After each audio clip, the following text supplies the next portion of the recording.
Bonjour les amis des lapins, aujourd'hui je voulais juste vous faire une petite vidéo compilation des derniers lives qu'on a fait ensemble pour rassembler des sujets qui me semblent importants et aussi des sujets qui reviennent souvent. Donc aujourd'hui je vais vous faire une petite compilation des conversations qu'on a eues en live au sujet notamment des parents, des enfants, de la responsabilité de chacun d'entre eux, à quel âge on peut avoir un lapin, de la responsabilité des parents, etc. Je sais, j'ai déjà fait 2 vidéos sur ce sujet que je vous remettrai là, mais c'est un sujet qui revient souvent, et je pense que j'ai apporté un peu plus de mon point de vue sur le sujet en live, et pour les gens qui n'ont pas participé au live ou qui n'ont pas vu mes anciennes vidéos sur le sujet, je pense que c'est toujours bien de remettre une couche sur ce sujet-là, qui est souvent en plus mal interprété et mal compris quand j'en parle.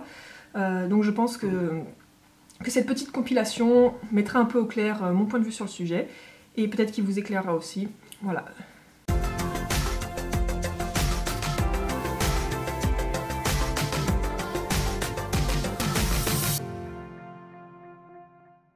Le lapin de mon école était maltraité, petite cage, nourri au granulé. Ah, c'est souvent le cas, ça. Sans foin, avec le bruit des élèves, il est mort très tôt, le pauvre, même. Oh, c'est trop triste, ça.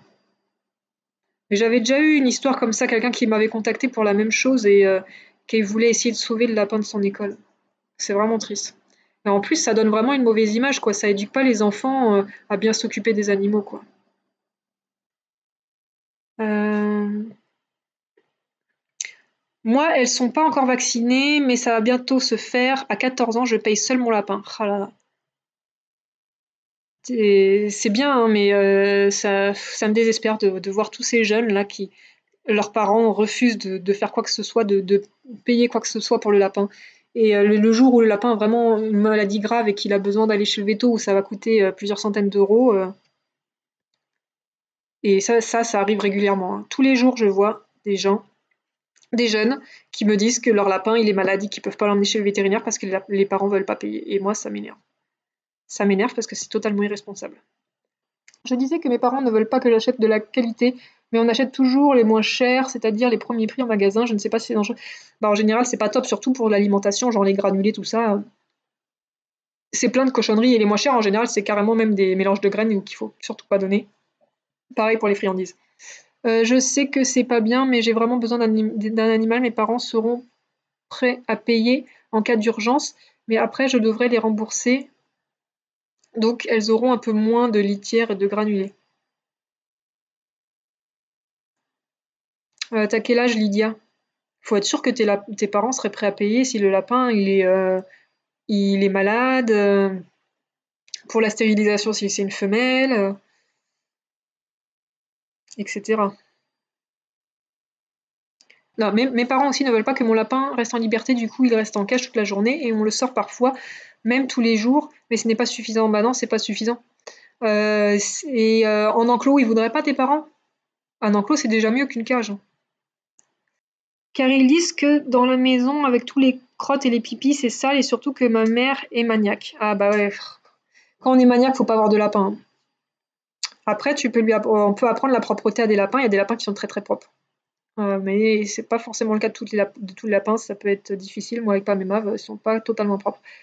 Coucou, est-ce que les lapins aiment les enfants? Bah, ça dépend des lapins.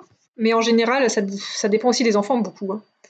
Mais en général, c'est pas forcément le meilleur animal recommandé pour des enfants parce que les lapins, c'est quand même, quand je parle des jeunes enfants, hein, un lapin, c'est très fragile et c'est pas forcément très patient. Et quand on vient l'embêter, bah, il peut croquer, il peut attaquer, il peut mordre, il peut faire mal. Et si on le porte n'importe comment et qu'il tombe, il peut se faire mal, il peut se casser de la colonne vertébrale. Un lapin, ça supporte pas très bien le stress. Donc je pense que les jeunes enfants, c'est pas adapté. Sauf dans des cas particuliers où le lapin n'est pas l'animal de l'enfant, mais que c'est l'animal de toute la famille et que les parents ont une démarche comment dire, éducative et qu'ils éduquent l'enfant à bien s'occuper du lapin, à comment le manipuler, quand ne pas le manipuler, quand ne pas l'embêter. Voilà. Que ce soit pas juste l'enfant qui est censé s'occuper du lapin et qui peut faire tout ce qu'il veut avec, comme avec une peluche. Je pense que c'est de la responsabilité des parents, si vraiment ils veulent avoir un lapin dans leur famille, de bien s'en occuper, de bien éduquer les enfants pour que le lapin soit dans un environnement adéquat. Parce que souvent, ce qui se passe, c'est que les parents offrent un lapin comme animal de compagnie à un jeune enfant et qui leur explique deux, trois trucs comme ça sans s'être renseigné par ailleurs. Et que du coup, le lapin, il vit pas du tout dans un environnement adapté, c'est-à-dire qu'il va vivre dans une petite cage avec de la litière en copeaux partout, avec pas une bonne alimentation. Et aussi, les parents ne vont pas être renseignés sur les lapins, donc ils vont pas contrôler s'il crotte bien comme il faut, s'il fait pas des occlusions intestinales, etc. Ils vont pas l'emmener chez le vétérinaire, pas le faire stériliser, etc. Donc, il n'y a pas de souci si les parents sont très bien renseignés sur les lapins et que c'est l'animal de toute la famille et qu'ils éduquent et qu'ils surveillent l'enfant quand il est en contact avec le lapin. C'est un souci si c'est dans l'optique de j'offre un lapin à mon enfant et c'est lui qui s'en occupe, etc. Et si on a 11 ans, on peut avoir un lapinou. 11 ans, je pense que tu es assez responsable. Après, c'est pareil, ça dépend. Il y a des enfants, je vois, il y a ma voisine qui a à peu près cet âge-là, la petite fille, qui a à peu près 11 ans, et quand je vois comment elle manipule son lapin, ouais, ça me fait mal, elle le prend dans tous les sens, le lapin il tombe par terre, enfin, ça va pas. Mais des enfants à 11 ans qui sont très responsables, qui se renseignent, qui font du mieux qu'ils peuvent, pour moi, il n'y a pas de souci. D'ailleurs, j'ai fait une vidéo sur le sujet, il n'y a pas de souci, ça dépend de l'enfant. Mais le souci, c'est les parents. Si toi, tu peux être le mieux renseigné possible, tu peux être très passionné par les lapins, tu peux très bien t'en occuper, ça c'est pas un problème. Mais si tes parents derrière, ils veulent rien payer, ils veulent pas emmener ton lapin chez le vétérinaire, ils veulent pas t'acheter l'équipement qu'il faut, et ça c'est un problème. Voilà, c'est un problème parce que si ton lapin un jour il fait une occlusion intestinale et que tes parents veulent pas l'emmener chez le vétérinaire, il va mourir en 24 heures. Voilà.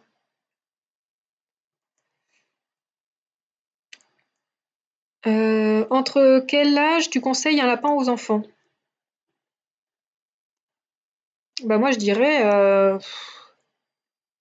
pareil, c'est pareil. Pour moi, je vois pas le lapin comme étant la seule euh, propriété entre guillemets de l'enfant. Moi, je vois le lapin qui est un animal de la famille, voilà, que tout le monde s'en occupe et que tout le monde a ses responsabilités et que les parents soient responsables sur les frais vétérinaires, les frais de nourriture de qualité, de litière de qualité, et aussi qu'ils soient responsables sur le fait de contrôler si le lapin est en bonne santé.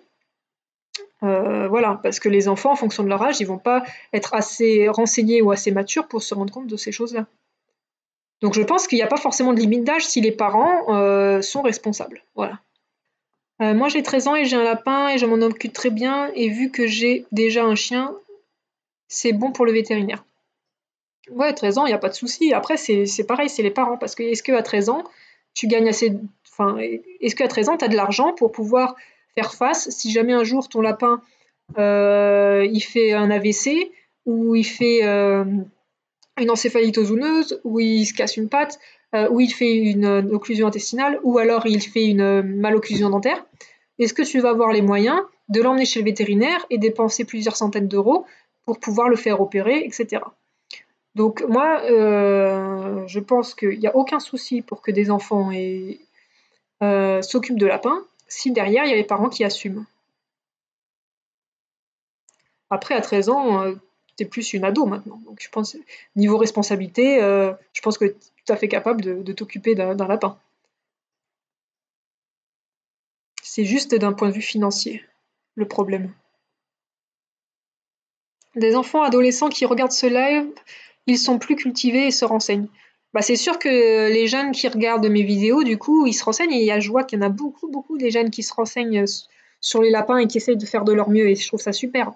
Mais souvent, ça suffit pas parce que tous ces jeunes-là, ils me disent souvent: «Ah, mais mon lapin, euh, il mange plus, il fait plus de crottes, mais mes parents veulent pas l'emmener chez le vétérinaire.» En fait, souvent, il y a des enfants ou des jeunes ados qui me contactent, qui voient très bien que le lapin va pas bien, mais ils peuvent rien faire parce que ils n'ont pas les moyens, ni financiers, ni logistiques, ils peuvent pas prendre la voiture et aller chez le vétérinaire. Donc, souvent, le gros du problème, c'est les parents. C'est les parents qui assument pas derrière. Moi, j'ai 50 € d'argent de poche, hors babysitting et pet-sitting. C'est bien pour payer les frais de tous les jours, mais ça fait 2 mois que j'économise pour le vaccin. Ouais, c'est c'est bien ce que tu fais. Mais moi, je trouve pas ça normal que les parents derrière, ils t'aident pas là-dessus. Encore le vaccin, enfin, si ça peut être grave, hein, parce que si d'ici là, il attrape la maladie. Mais bon, ça va. Mais imagine comment tu feras le jour où, si ton lapin a besoin d'une opération urgente, tu vois. Parfois, les parents sont moins responsables que leurs enfants, c'est clair. C'est trop ça. C'est triste, effectivement, car les enfants ne peuvent rien faire. Bah ouais, des fois, franchement, c'est triste, hein. Et puis moi, quand je vois, quand les enfants ils me contactent, moi je suis désemparée parce que moi je sais pas quoi faire. Qu'est-ce que je peux faire moi à distance? Je peux rien faire. Voilà, j'espère que cette vidéo vous aura plu et que ça vous aura un peu plus éclairé concernant mon point de vue sur ce sujet. J'essaierai de faire plus de lives dans les mois qui viennent et il y aura sûrement d'autres compilations des derniers lives qu'on a fait. J'espère que ce concept vous plaira. Je sais qu'au niveau qualité vidéo, c'est pas le top, mais je pense que ça peut être bien. Pour ceux qui n'ont pas suivi les lives en entier qui durent 1 à 2 heures, que ça peut être bien de faire des compilations comme ça pour les sujets importants.